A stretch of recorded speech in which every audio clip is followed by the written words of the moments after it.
Muchas ciudades nacieron siendo cruce de caminos, pero el lugar del cruce no suele estar marcado por el azar. Al este Málaga, al oeste Cádiz, al norte Europa, al sur África. Algeciras está en el centro exacto de ese cruce. Puerto para Ceuta y el Magreb, vigilante del estrecho, vecino de Gibraltar. Algeciras es un tránsito, pero también un destino.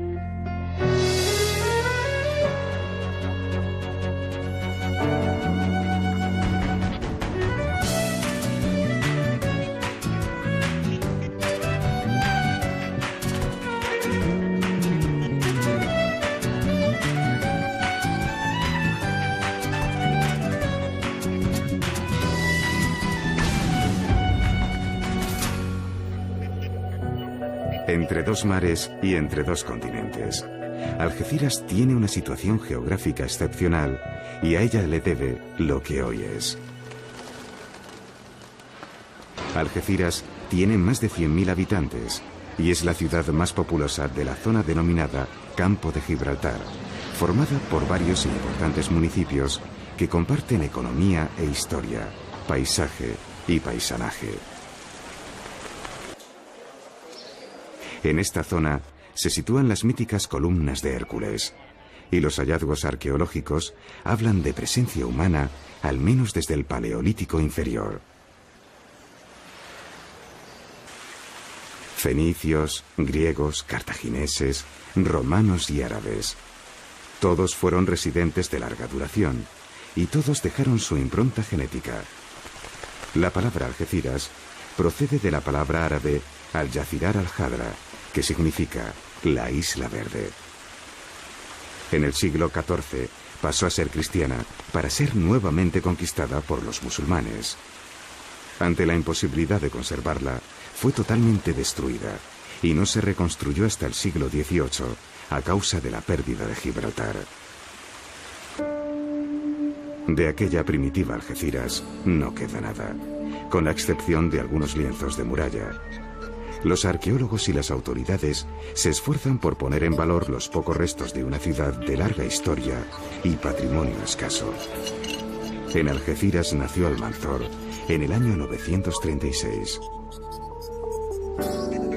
Con piedras de las viejas murallas se construyeron muchas de las casas que hoy forman el barrio de San Isidro, el más antiguo de la ciudad. La ermita del mismo nombre es uno de los lugares más visitados por los algecireños.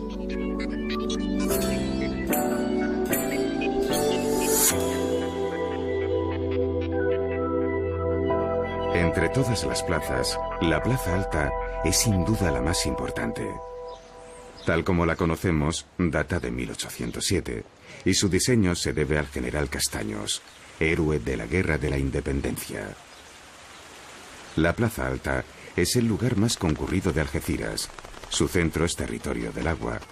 Pero en el extremo norte está la iglesia de Nuestra Señora de la Palma, cuyo campanario guarda un prodigioso mecanismo.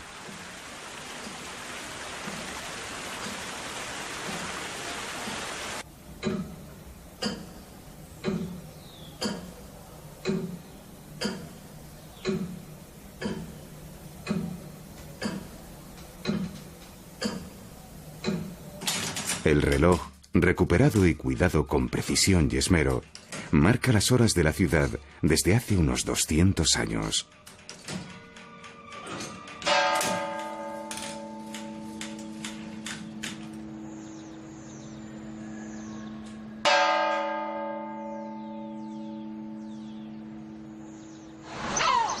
La iglesia es cuadrada, tiene 5 naves y está presidida por la Virgen de la Palma, alcaldesa perpetua, además de figura muy venerada. El mercado goza de una vitalidad que muchas ciudades quisieran para sí.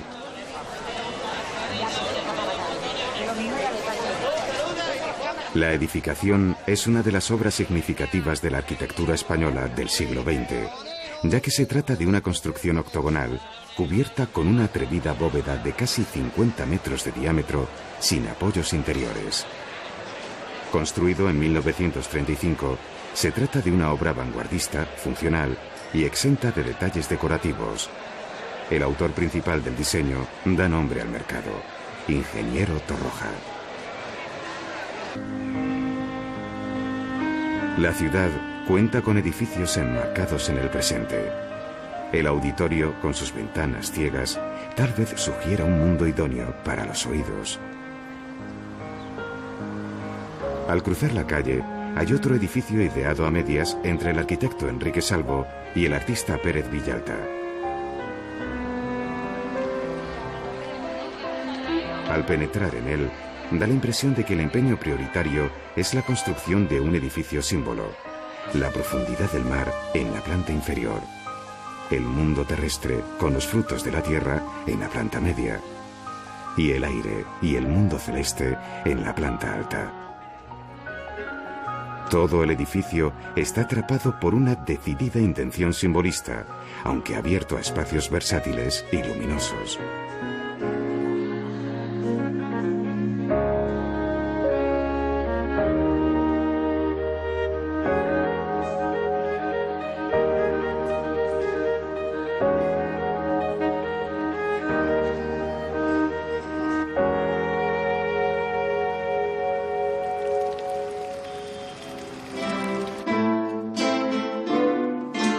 En Algeciras nació Almanzor, pero también el gran guitarrista Paco de Lucía. Quién sabe si algunas de estas niñas terminará sorprendiéndonos dentro de unos años.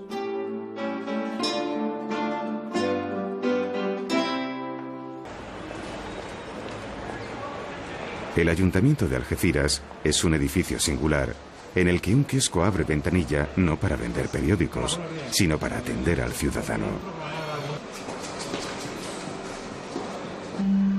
Su salón de plenos tuvo una importancia inmensa en la famosa Conferencia de Algeciras de 1906, en la que las potencias occidentales decidían el destino de Marruecos.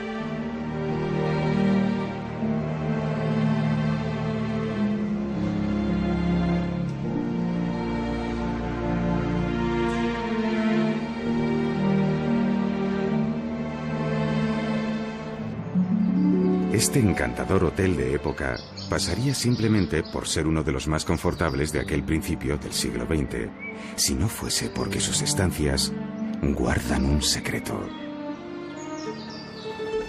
Durante la Segunda Guerra Mundial, sus aseos fueron improvisados cuartos de revelado fotográfico, en el que espías alemanes, italianos y aliados corroboraban su vigilancia de los buques de guerra en el paso del Estrecho.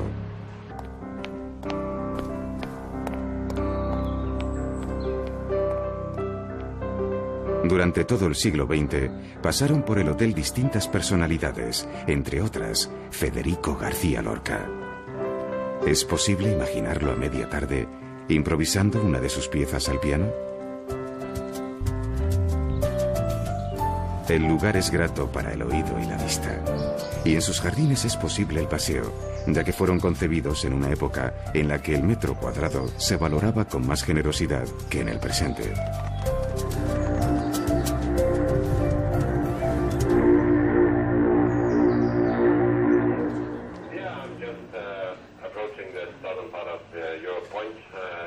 En esta zona de la ciudad, la actividad no cesa durante las 24 horas.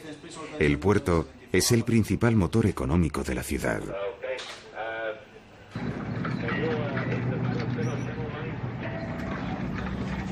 Además de su situación privilegiada, las aguas del estrecho tienen una gran profundidad y el puerto de Algeciras un calado que permite el atraque de los barcos más grandes del mundo. El crucero parece pequeño cuando nos descubre el mercante más grande del mundo.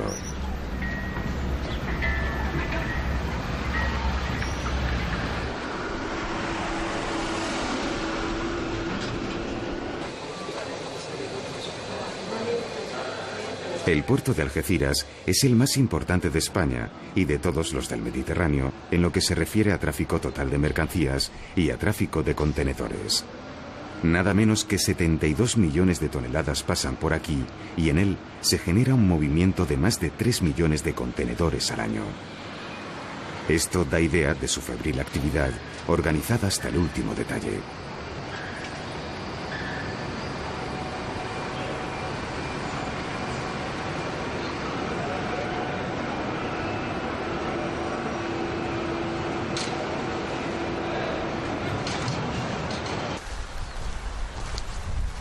Para relajarse, los algecireños cuentan con un enclave privilegiado.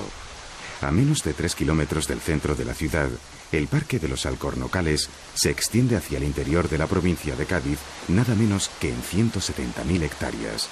Sin duda se trata de uno de los bosques más importantes de Europa. No solo hay alcornoques. El bosque mediterráneo se muestra en toda su belleza, y es posible distinguir extensas poblaciones de alisos en las riberas del río de la Miel, enclavados en esta reserva única y bellísima. A juzgar por la tupida vegetación y la abundancia de agua, pocos pensarían que casi estamos rozando África.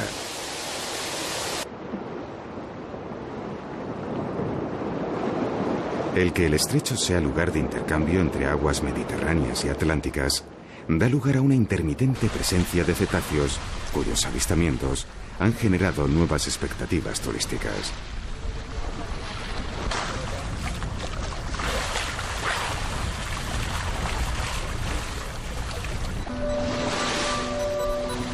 A ciertas horas, el estrecho es una autopista. Posiblemente estemos en uno de los lugares del mundo en el que el tráfico marítimo es más intenso. Anualmente, más de 30.000 ferries y 60.000 mercantes atraviesan estas aguas. El puerto tiene otra vertiente significativa en el tráfico de pasajeros. En él embarcan nada menos que 5 millones de personas al año, además de 1 millón de vehículos. Se trata de un puente marítimo constante entre Europa y África, en el que se establece una media de 30 ferries diarios. Algunos de esos ferries mantienen unida Ceuta con la península.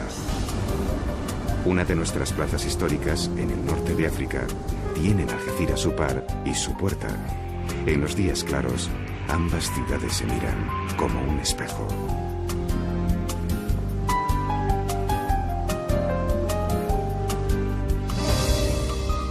Algeciras es cruce de caminos en sentido amplio. A 20 minutos de coche nos podemos sentir como en Inglaterra.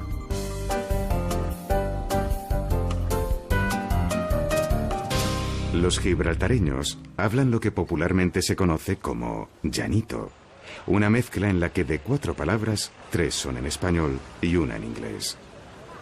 Los habitantes de Gibraltar hablan sin problemas ambos idiomas y es muy común verlos pasar de uno a otro en un abrir y cerrar de ojos. Hay una carretera estrecha que desciende del peñón, pero los que no tienen vértigo prefieren una bajada directa.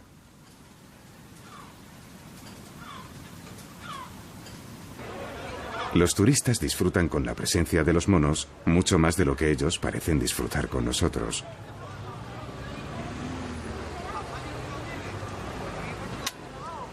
Por razones obvias, está prohibido darles de comer, y a los macacos lo de posar no les pone nada. El peñón guarda algunas sorpresas en su interior. La cueva de San Miguel fue pensada para utilizarse como posible hospital en la Segunda Guerra Mundial, pero hoy es un agradable auditorio. Pese a su aspecto rotundo, el peñón está horadado como un queso suizo. Militares ingleses de distintas épocas excavaron túneles y pasadizos, abrieron troneras y colocaron cañones. Tanto es así que en el interior del peñón hay 32 millas de túneles, más distancia que todas las carreteras del exterior. Una de ellas nos lleva a Punta Europa, uno de los pocos lugares despejados de esta península que tiene una de las densidades de población mayores del mundo. Sin ir más lejos, este moderno barrio está literalmente urbanizado sobre terreno que hace 10 años era propiedad de Neptuno. Hoy, naturalmente, los propietarios son otros. Esta imagen de Gibraltar no es muy conocida, como tampoco la de estos adosados de moderno diseño que no desperdician 1 metro cuadrado de su escaso terreno.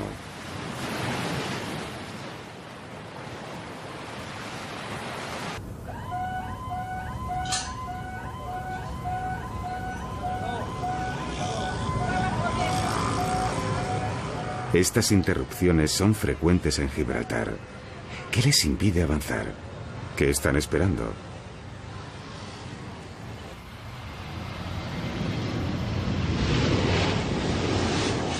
Cruzar el aeropuerto es camino obligado hacia la frontera. No hay otro. Es el único lugar del mundo que tiene esta particularidad.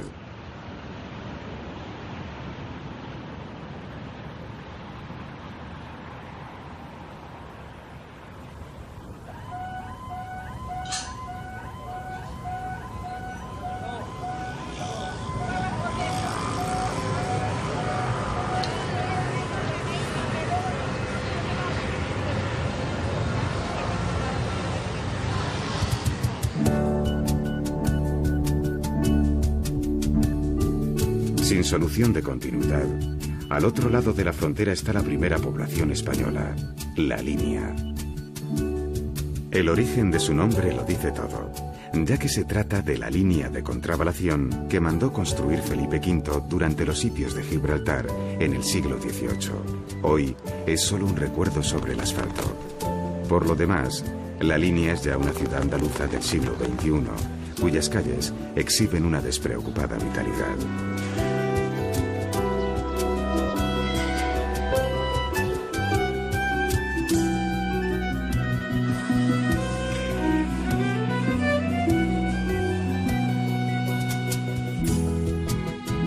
La vida hace por la vida, pero el recuerdo permanece. No hay rencor, pero sí memoria. Los gibraltareños que lo eran hace 300 años fueron expulsados en agosto de 1704 y fundaron una población junto a una ermita. El pueblo de San Roque es Gibraltar en el exilio. Por eso la placa recuerda el evento.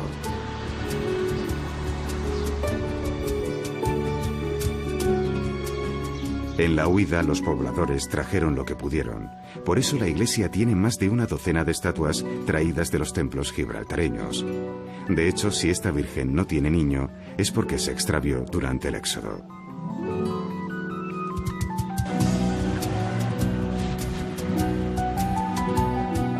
Hoy San Roque es una apacible villa andaluza y un término municipal inmenso que tiene de todo.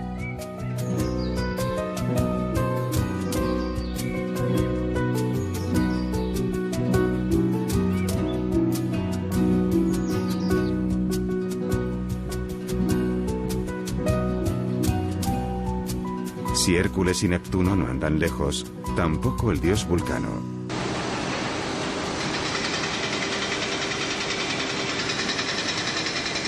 Estamos en la primera planta integral de acero inoxidable de Europa. Cuando en 1969 el gobierno español decidió cerrar la verja, la economía de toda la comarca se resintió con dramatismo.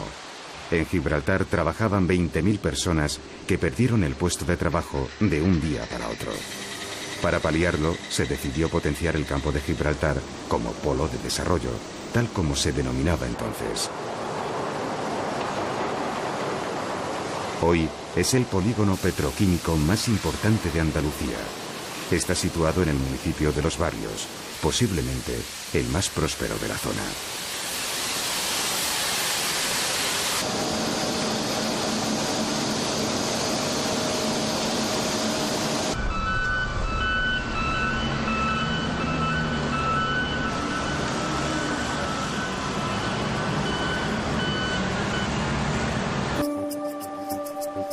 Es un esfuerzo que vale la pena. Imaginarse esta inmensa bahía hace miles de años. Resulta sorprendente que en el corazón de esta trama de industrias se encuentren los restos de Cartella, una ciudad romana cuyo principal motor económico era la industria conservera de salazones y la famosa pasta de pescado llamada garum, que tanto agradaba a los paladares romanos.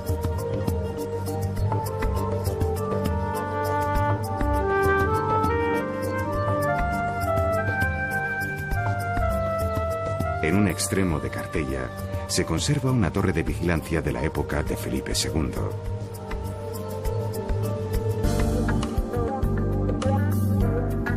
En el término municipal de San Roque, la otra cara de la moneda del paisaje industrial es la urbanización Sotogrande, fundada en 1965.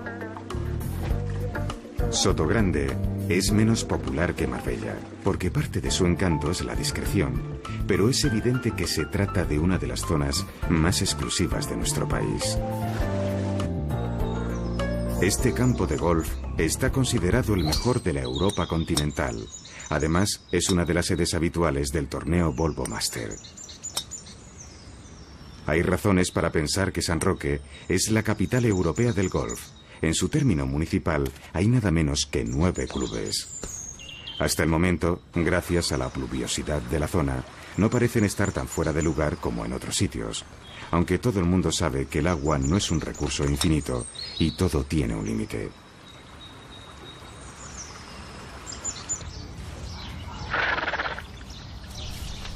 En esta región de arraigada presencia ecuestre, la práctica del deporte del polo se remonta a los años 60. El Santa María Polo Club es uno de los más importantes, ya que es el único club del mundo donde todos los años se celebran 2 torneos puntuables en el circuito internacional de este deporte.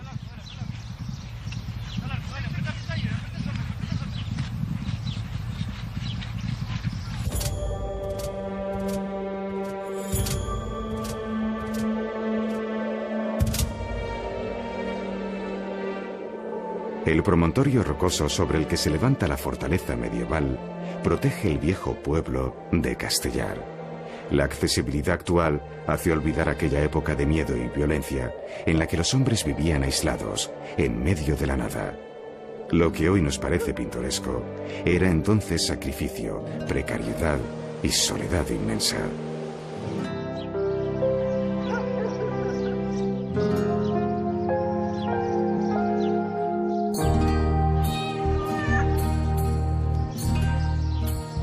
Otras cigüeñas se adentran más en la península, pero estas parecen querer anidar muy cerca de África, porque lo cierto es que a menos de 1 hora de navegación de nuestras costas está Tánger.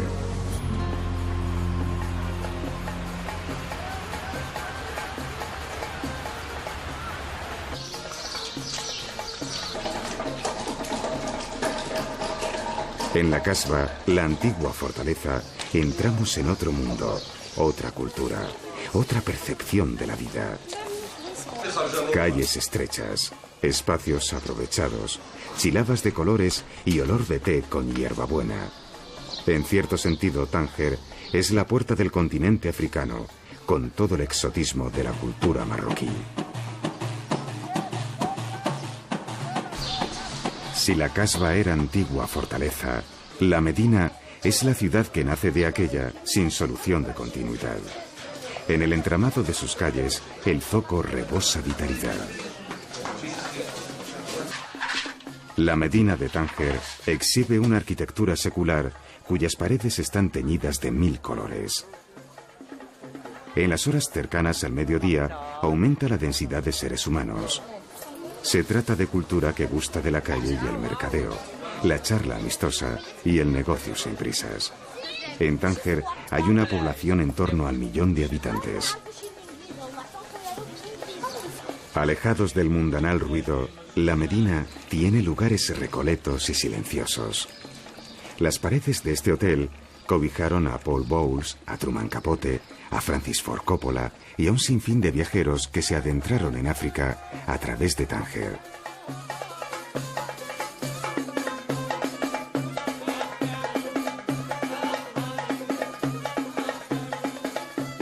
La gastronomía marroquí sorprende nuestros paladares. Harira, tajín, cuscús y deliciosos pastelitos bañados en miel.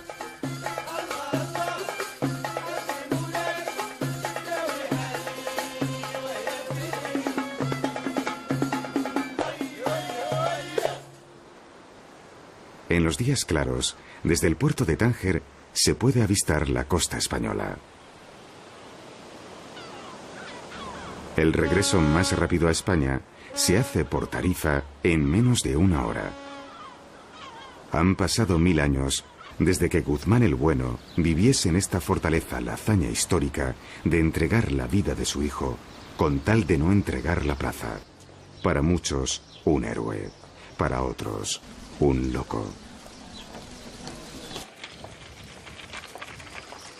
Tarifa es la población más meridional de la península y por tanto puerta de distintas invasiones musulmanas. Hoy las invasiones son de otra índole, los turistas.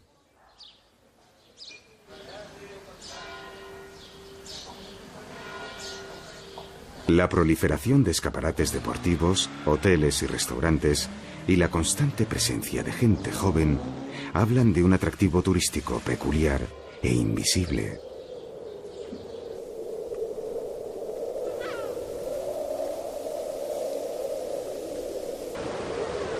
Un cielo de colores tiñen las aguas de Tarifa, un buen número de días al año. El viento aquí está garantizado casi al 100%. Tarifa es conocida como capital del viento. Todo empezó hace unos 20 años con windsurfistas de toda Europa. Se corrió la voz y muchos vinieron a estas playas. Hoy la moda de los deportes de viento ha ido cambiando y son estos nuevos artefactos los que llenan el cielo. Pero la paradoja de la vida se manifiesta de nuevo en Tarifa.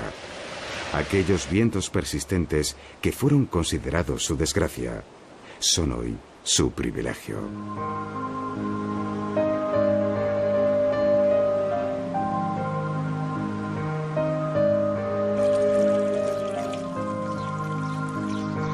España no solo está llena de ciudades monumentales, algunas solo conservan el sello de la supervivencia. Destruidas en 1000 batallas, castigadas por los exilios, las guerras y el hambre, sus hijos son hijos de testarudos supervivientes, aquellos que se prometieron un futuro en su tierra y se negaron a irse. Por eso, con frecuencia, la belleza de Algeciras no está en sus escasos monumentos, sino en la cordialidad de sus gentes, su cercanía, cruce de caminos y corazón abierto.